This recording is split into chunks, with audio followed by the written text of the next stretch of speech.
یعنی یہ ہمارے لیے کتنی خوشی کی بات ہے کہ ہمارے رب نے ایک نیکی ہم سے کروا کے جو پریشانی تھی وہ بھی ختم کر دی، اور نیکی کا ثواب ہمیشہ کے لیے ہمارے اعمال میں درج کر دیا۔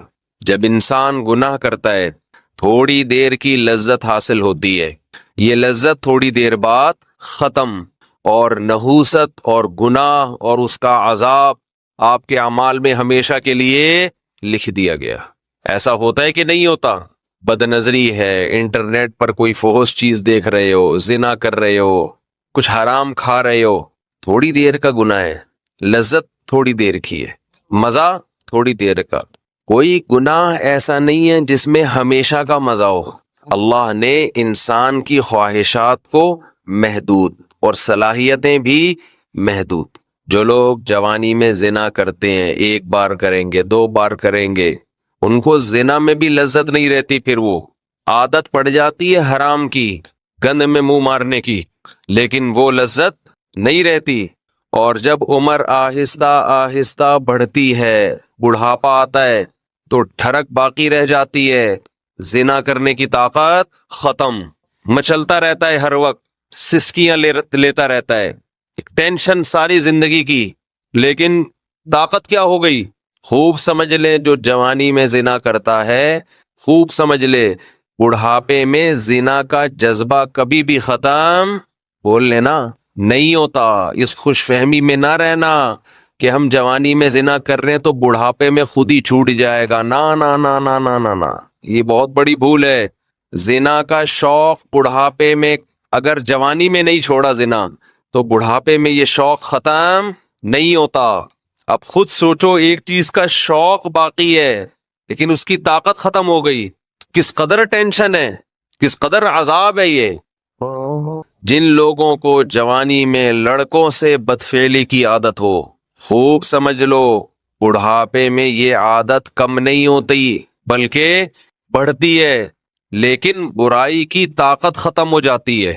ایسے لوگوں کا بڑھاپا جوانوں سے زیادہ بدتر گزرتا ہے، بہت خطرناک۔ اللہ نے بڑھاپے میں یہ خاصیت رکھی ہے کہ جو چیز آپ میں جوانی میں ہوتی ہے، جو چاہتیں بڑھاپے میں وہ کم ہونے کے بجائے بڑھتی ہیں۔ سمجھ رہے ہیں کہ نہیں سمجھ رہے؟ بار بار حدیث پیش کر چکا ہوں میں، نبی صلی اللہ علیہ وسلم نے فرمایا، یحرم ابن آدم ویشب فیہ اثنتان، الحرص علی المال وطول الامل۔ نبی صلی اللہ علیہ وسلم نے فرمایا، انسان جیسے جیسے سے بوڑھا ہوتا ہے، عمر بڑھتی ہے، دو چیزیں اس میں جوان ہوتی چلی جاتی ہیں۔ کیا مطلب؟ طاقت پکڑتی ہیں دو چیزیں۔ جسم جیسے جیسے کمزور ہو رہا ہے نا عمر بڑھنے سے، دو چاہتیں اس میں کمزور ہونے کے بجائے جوان ہو رہی ہیں۔ ایک لمبی لمبی امیدیں، دوسرا حرص، لالچ، مال کی ہوس، یہ کم ہونے کے بجائے بولو بڑھتی ہے۔ پہلی بات تو یہ سمجھ لیں کہ نبی نے یہ نہیں فرمایا کہ انسان جیسے جیسے بوڑھا ہوتا ہے دو چیزیں پیدا ہوتی ہیں، یہ نہیں فرمایا، بلکہ فرمایا دو چیزیں، دو برائیاں جوان ہوتی ہیں۔ جوان وہی چیز ہوتی ہے جو پہلے پیدا ہو چکی ہو۔ اس حدیث کا صاف مطلب ہے کہ جوانی میں اگر ان دو چیزوں کو ختم کر دیا، برائیوں کو، تو پھر بڑھاپے میں یہ دو چیزیں جوان نہیں ہوتی۔ جب ہے ہی نہیں تو جوان کہاں سے ہوں گی؟ اور اگر جوانی میں ان دو برائیوں کو آپ نے ختم نہیں کیا تو اس امید پہ مت رہنا کہ جب بوڑھا ہو جاؤں گا تو یہ دو برائیاں مجھ سے ختم ہو جائیں گی، نا نا نا نا، بڑھاپے میں یہ بڑھیں گی۔ نہیں سمجھ میں آ رہی ہے؟ بہت مشکل ہو گیا سمجھانا، میں سمجھا پا رہا ہوں اپنی بات؟ لوگ کیا کرتے ہیں، جوانی میں پلان بنا رہے ہوتے ہیں، موت کی تیاری نہیں کرتے نا، یہ پروجیکٹ، یہ پروجیکٹ، یہ پروجیکٹ، پیسوں کی ہرس، لالچ، یہاں سے کسیٹو، میرا بحریہ ٹاؤن میں اس کے 2 پلاٹ، میرے 3 ہونے چاہیے، یہ شوق ہوتے ہیں نا جوانی کے۔ اس کی 2 شادیاں، میری 3 ہونی چاہیے، اس کی 3 تو میری 4 ہونی چاہیے۔ یہ نہیں ہوتا شوق، یہ جتنا بھی ڈال لو یہ پیدا نہیں ہو رہا، اس میں بڑے ڈھیٹ ہیں۔ جو شوق ہونا چاہیے، یہ تو اس کی کثرت تو پیغمبروں کی سنت ہے نا، یہ والا نہیں پیدا ہو رہا، بس پلاٹوں پہ خرچ کر رہے ہیں، جہاں پیسہ آئے گا گاڑی خرید لیں گے۔ ہم کہتے ہیں نبی صلی اللہ علیہ وسلم نے فرمایا دنیا میں سب سے قیمتی سرمایہ نیک عورت ہے، اس پہ خرچ کرنے کے لیے تیار نہیں ہے، کہہ رہے نہیں ایک اور گھر بنا لو، ایک اور گاڑی خرید لو، چلو وہ آپ کی ٹینشن ہے، آپ جو مرضی کریں، تو پھر میرا بیان کا رخ چینج ہو جاتا ہے۔ تو دو برائیاں، جوان آدمی کیا کرتا ہے، بحریہ ٹاؤن میں 2 پلاٹ ہونے چاہیے، اس کے پاس اس کے 1 کروڑ روپے کماتا ہے تو میں 2 کروڑ روپے کماؤں۔ اس کو جب موت یاد دلائی جائے کہ ابے تھوڑے دنوں میں مر جائے گا، جب تو پلاٹ خریدتا ہے تو قبرستان بھی تو جا کے دیکھا کرنا، قبرستان بھی تو جا کے دیکھ، تھوڑے دنوں میں وہاں جائے گا۔ تو شیطان اسے کیا کہتا ہے، بھائی تھوڑے دنوں میں کون آ رہا ہے، ابھی تو میں 30 سال کا ہوں، ابھی تو میں 35 سال کا ہوں، ابھی تو میں 25 سال کا ہوں، ابھی تو بڑا ٹائم ہے، ابھی تو میں ابا بنوں گا، پھر دادا بنوں گا، نانا بنوں گا، پھر بچے بڑے ہوں گے، بہت ٹائم ہے۔ تو وہ دنیا کی یہ ہوس جوانی میں ختم کرنے کی کوشش نہیں کرتا، اور وہ یہ سمجھتا ہے کہ جب میری ایج زیادہ ہوگی، بال سفید ہوں گے، کمر جھک جائے گی، کڈنی کا پرابلم، ہارٹ کا پرابلم شروع ہوگا، تو مجھے خود ہی اس دنیا سے رغبت ختم ہو جائے گی، ٹھیک ہے پھر قبر کی بھی تیاری کر لیں گے، پھر یہ بزنس میں کاروبار میں دل کو اٹکانے کی کوشش نہیں کریں گے، پھر بحریہ ٹاؤن گیا تیل لینے، پھر جا کے قبرستان دیکھ لیا کریں گے۔ تو حدیث کا مطلب یہ ہے کہ یہ آپ کی خوش فہمی ہے، ایسا ہونے والا نہیں ہے، یہ دماغ سے نکال دو۔ جیسے جیسے عمر بڑھے گی نا، یہ لالچ اور طول الامل، لمبی امیدیں کا کیا مطلب، میں بھی نہیں مروں گا، یہ امیدیں کم نہیں ہوں گی بلکہ بڑھیں گی، اور پیسوں کی جو محبت ابھی آپ کے دل میں ہے یہ کم نہیں ہوگی، یہ محبت اور زیادہ بڑھے گی۔ میں کمال ہے نبوت کے علوم پر، ہم نے اپنی زندگی میں جو بوڑھے ہیں نا، جنہوں نے جوانی میں لالچ ختم نہیں کی، بالکل 100% اس حدیث کے مطابق ان کو پایا ہے، بالکل 100%۔ میں نے اپنی زندگی میں، ہم نے دونوں طرح کے بوڑھے دیکھے ہیں، سخی بھی اور کنجوس بھی۔ اچھا پہلے تو میں حدیث کی تشریح ذرا مکمل کر دوں، پھر مثالوں سے بات سمجھاؤں گا۔ حدیث میں جب بھی یہ آتا ہے نا کہ یہ 2 چیزیں ایسی ہیں یا 3 چیزیں، تو یاد رکھو حدیث میں وہ عدد مقصود نہیں ہوتا۔ یہاں سے بہت سے لوگ دھوکہ کھاتے ہیں۔ میری ایک اہل حدیث عالم سے بحث ہوئی، وہ ایصال ثواب کے منکر نا، کہ میت کے لیے آپ کوئی نیکی کر کے اس کو ثواب نہیں پہنچا سکتے۔ میں نے کہا دلیل کیا ہے؟ کہنے لگے حدیث میں آتا ہے 3 چیزوں کا ثواب ملتا ہے، صدقہ جاریہ، جو اولاد آپ کے لیے دعا کرے، اور علم ينتفع به، وہ علم جو آپ چھوڑ کے جائیں۔ 3 ہیں، چوتھی کوئی نہیں ہے۔ بھائی حدیث میں جب بھی یہ آتا ہے نا یہ 3 کا عدد، یہ 4 کا عدد، تو اس پر امت کا اجماع ہے کہ اس سے وہ عدد میں محصور نہیں ہوتا۔ اس کا مطلب ہے کہ یہ 3 تو ہیں، جو بھی اس معنی کی ہوں گی وہ سب اسی میں داخل ہیں۔ جیسے حدیث میں آتا ہے، ایک صحابی نے عرض کیا یا رسول اللہ، میں اپنی والدہ کے لیے صدقہ کرنا چاہتا ہوں، کیا ثواب ملے گا؟ آپ نے فرمایا ہاں۔ اب یہ نہیں کہ صرف صدقے میں ہی انحصار ہے، صدقہ تو ایک نیکی ہے۔ اس حدیث سے صاف پتہ چلتا ہے کہ نیکی جیسے اپنے لیے کی جاتی ہے، اپنے کسی مرحوم کے لیے بھی کی جاتی ہے، کی جا سکتی ہے۔ آپ صدقے کے لفظ کو پکڑ کے بیٹھ گئے کہ صدقہ ہے تو باقی نہیں ہے، تو صدقے میں کون سی ایسی خاص بات ہے؟ اصل میں تو حدیث میں اصول اور ضابطہ بیان کر دیا جزیات کے ضمن میں۔ قرآن و سنت کی عادت ہے کہ جزیہ بیان کر کے لا بیان کیا جاتا ہے۔ جیسے قرآن کہہ رہے ماں باپ کو اف نہ کرو، تو یہ ایک جزیہ ہے، لیکن اس کے ضمن میں ایک لا بیان کر دیا کہ تکلیف نہ پہنچاؤ، کیونکہ اف کہنا بھی کیا ہے؟ تکلیف ہے، تو بیسک تکلیف پہنچانا ہے۔ اف کا لفظ یہ اصل مقصد نہیں ہے۔ اسی وجہ سے ہماری نظر میں جو راجح قول ہے دلیل کے لحاظ سے وہ یہی ہے کہ ایصال ثواب صدقہ کر کے بھی کیا جا سکتا ہے اور کسی بھی نیکی کے ذریعے کیا جا سکتا ہے۔ یہاں پر پھر ایک اعتراض ہوتا ہے، یہ اعتراض کا جواب دے کے پھر آتا ہوں اصل، کیونکہ پھر لوگ شارٹ کلپ بنا کے آدھی چیز چلاتے ہیں۔ اعتراض یہ ہوتا ہے کہ صحابہ کرام سے ثابت کیوں نہیں ہے کہ کسی نے قرآن پڑھ کے ثواب پہنچایا ہو؟ سمجھتے ہیں؟ نہیں یاری سمجھ میں۔ ہمارے اہل حدیث حضرات اکثر یہ سوال کرتے ہیں کہ پھر صحابہ نے ایصال ثواب کیوں نہیں کیا؟ اس کا جواب یہ ہے کہ ایصال ثواب نام ہے اس نیت کے ساتھ نیکی کرنا کہ یہ ثواب کس کو پہنچے؟ مرحوم کو پہنچے۔ یہ نیت ہے امر باطن۔ ہمارے سامنے صحابی کی نیکی تو آئے گی، ان کا دل کا ارادہ ہمارے سامنے نہیں آئے گا۔ جیسے ایک صحیح حدیث تو آ گئی ہمارے سامنے کہ صحابی نے نبی سے پوچھا کہ میں صدقہ کر رہا ہوں، نیت کیا ہے؟ والدہ مرحوم یا والد مرحوم کے لیے کنواں بنا رہا ہوں۔ اب باقی جس صحابی نے اپنے کسی مرحوم کے لیے کیا کیا وہ تو ان کے دل کی حالت تھی نا، ہمارے سامنے تو وہ عمل آئے گا، دل کی نیت تھوڑی ہمارے سامنے آئے گی۔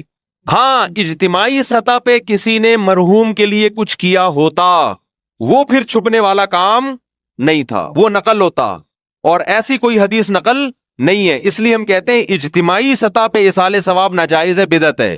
نہیں آئی بات میرا خیال؟ اخبل طریقے سے انفرادی طور پر آپ کوئی نیکی کریں مرحوم کے لیے، ٹھیک ہے، لوگوں کو جمع کر کے کریں، یہ عمل کیا بن جائے گا؟ بدعت۔ کیونکہ اگر جمع کر کے کرنا جائز ہوتا تو پھر یقیناً صحابہ سے ثابت ہوتا، پھر یہ عمل چھپنے والا تھا نہیں۔ سمجھ میں آ رہی ہے بات؟ کہ آپ اگر چھپ کے یعنی قرآن خوانی میت کے ایصال ثواب کے لیے ہم اس عمل کو بدعت سمجھتے ہیں، کیونکہ یہ ثابت نہیں ہے۔ حضرت ابو بکر کا انتقال ہوا تو حضرت عمر نے کوئی پبلک کو بلایا کہ آ جاؤ ہمارے یہاں قرآن خوانی ہو رہی ہے، تمبو لگا ہوا، بھی آ جاؤ۔ اپنے طور پر اخبل طریقے سے بیٹھ کے پڑھو بھائی، اخبل طریقے سے میت کے لیے کوئی بھی سورت پڑھ لو، کوئی بھی نیکی کر لو۔ بہتر تو یہی ہے کہ صدقہ کو فوکس کرو، جو حدیث میں منصوص ہے، جس کا حدیث میں صراحتاً ذکر ہے، تو سب سے افضل تو یہی ہے۔ اس کی مثال ایسے ہے کہ جیسے صحابی نے پوچھا میں کنواں بنانا چاہتا ہوں، اب آپ کہیں کہ کنواں بنانا تو جائز ہے، مسجد بنانا جائز نہیں ہے، کیونکہ حدیث میں مسجد کا ذکر نہیں ہے۔ تو بھائی کنواں بھی ایک نیکی ہے، مسجد بھی ایک نیکی ہے۔ تو جیسے کنواں بنانا جائز ہے تو سڑکیں بنانا بھی جائز ہے، مسجد بنانا بھی جائز ہے، سرائخ بنانا بھی جائز ہے، سبیل بنانا بھی جائز ہے۔ تو ایسے صدقے کے علاوہ بھی نیکی کیا ہے؟ جائز ہے۔ تو خیر یہ تو درمیان میں ایک مسئلہ آ گیا جو اصل موضوع میں لے کے چل رہا تھا، اب ہم اس کی طرف آتے ہیں۔ تو میں یہ کر رہا تھا، یہ جو حدیث میں آتا ہے نا کہ دو برائیاں ایسی ہیں کہ جوانی میں اگر آپ نے ان کو ختم نہیں کیا تو بڑھاپے میں وہ برائیاں کم ہونے کے بجائے بڑھتی ہیں۔ تو اس سے مراد صرف دو برائیاں نہیں ہیں، یہ دو تو مثال بیان کی گئی ہے۔ مطلب یہ کہ انسان میں جتنی خواہشات ہیں اگر جوانی میں ان خواہشات کو ختم نہیں کیا تو بڑھاپے میں وہ خواہشات کم نہیں ہوں گی بلکہ اور زیادہ بڑھ جائیں گی۔ لوگ کہتے ہیں بڑھاپے میں تو انسان کمزور ہو جاتا ہے تو خواہشات بڑھیں گی کیسے؟ او بھائی، خواہش کو پورا کرنے کی طاقت ہونا الگ چیز ہے، خواہش کا جذبہ پیدا ہونا الگ چیز ہے، طاقت نہیں ہوگی۔ صلی اللہ علیہ وسلم نے جو مثال دی ہے نا کہ دو چیزیں جوان ہوتی ہیں، تو وہ دو برائیوں سے مراد صرف دو نہیں ہیں بلکہ جو بھی بری خواہشات ہیں بڑھاپے میں کم ہونے کے بجائے بڑھتی۔ اسی طرح اچھی خواہشات اگر جوانی میں اچھی عادتیں ہیں تو بڑھاپے میں وہ اچھی عادتیں کم ہونے کے بجائے جوان ہوتی۔ اگر آپ کو جوانی میں اللہ سے محبت ہے، بڑھاپے میں یہ محبت اور زیادہ بڑھ جائے گی۔ جوانی میں دنیا کو مسافر خانہ سمجھتے ہو، دل نہیں لگاتے، بڑھاپے میں بالکل لفٹ کرانا چھوڑ دو۔ ہم نے دونوں طرح کے بوڑھے دیکھے ہیں، سخی بھی اور کنجوس بھی۔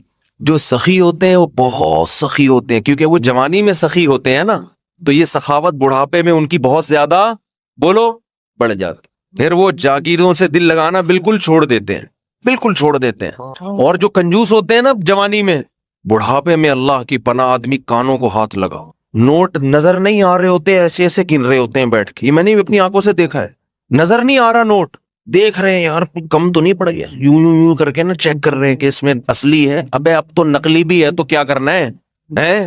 اب تو اگر نقلی بھی ہے تو اپنے دانت نہیں ہے کھانے کے لیے، پیٹ میں آنت نہیں ہے کھانے کے لیے، چبانے کے لیے دانت نہیں، کھانے کے لیے آنت نہیں، تو اصلی نقلی کا رہ کیا گیا؟ شوگر کے آپ مریض ہیں، مٹھائی آپ نہیں کھا سکتے۔ اب تو آپ کو بچے پال رہے ہیں، اللہ اللہ کرو، مصلے پہ ٹائم گزارو اور نکل لو پتلی گلی سے۔ اللہ زندگی دے سارے بوڑھوں کو، لیکن اب تو یہ سوچ ہونی چاہیے نا، نہیں جناب ایسے ایسے گر رہے ہوتے ہیں، اتنے لالچ، اتنی ہوس، دل، اور ایسا پراپرٹی میں دل لگائیں گے، ادھر پلاٹ۔ ایک بوڑھے کا فون آیا میرے پاس، کی غیبت اس لیے نہیں، کسی کو کیا پتا کس کی بات کر رہا ہوں، میرا خیال ہے 85 سال تو ان کی عمر ہوگی، اور 10 قسم کی بیماریاں۔ کہنے لگے، رو رہے تھے، میرے بیٹے کا کاروبار کا نقصان ہو گیا، گھر میں بڑے مسائل آ رہے ہیں، رزق کی تنگی ہے، میں بہت ٹینشن میں ہوں، میرا دل مجھے ترس آیا، میں ان کا مذاق نہیں اڑا رہا، مجھے ترس آیا، میں ان سے کہوں کہ حضرت آپ کی کیا رزق کی تنگی، آپ کی زندگی گزر چکی ہے، آپ نے ویسے ہی 2 پاپے صبح چائے میں ڈال کے کھانے ہیں بھائی، دوپہر دونے والے کھچڑی کے کھانے ہیں، زندگی گزر گئی، اب ان چیزوں میں کیا رکھا ہے؟ جو بیٹا جس کا کاروبار ڈوب گیا اس کو اتنی ٹینشن نہیں ہو رہی، جس نے آگے زندگی گزارنی ہے ابا کو اس سے زیادہ ٹینشن ہو رہی ہے۔ لیکن ہم نے نیک بوڑھے بھی دیکھے ہیں، نیک بوڑھے بھی دیکھے، ہمارے نانا اللہ تعالیٰ مغفرت فرمائے، نانا نانی دونوں، میرے نانا کی بھی 99 سال ماشاءاللہ عمر تھی، نانی نے بھی بڑی عمر پائی ہے، جب بھی ہم ان کے پاس جاتے تھے نا تو وہ شاعری شروع کر دیتے تھے قبر کی آخرت کی، ٹھیک ہے، گھر جسے سمجھے ہو وہ تم گھر نہیں، مجھے پورا شعر یاد نہیں ہے ان کا، یعنی بار بار کہتے تھے بیٹا جس کو تم گھر سمجھ رہے ہو یہ گھر نہیں ہے، گھر اصل کیا ہے؟ قبرستان۔ اور سخاوت ایسی، کھلا رہے ہیں کھلا رہے ہیں کھلا رہے ہیں، ہر وقت کچن میں کھانا بنتا رہتا تھا، مسجد کے امام بھی تھے ہمارے نانا، تو جو گلی محلے میں جا رہا ہے نا اس کو بلایا ادھر آ بیٹھ، گھر والوں کو ٹینشن دی ہوئی تھی کھانا لے کر آؤ اس کے لیے، تو گھر والے بھی تنگ آ گئے تھے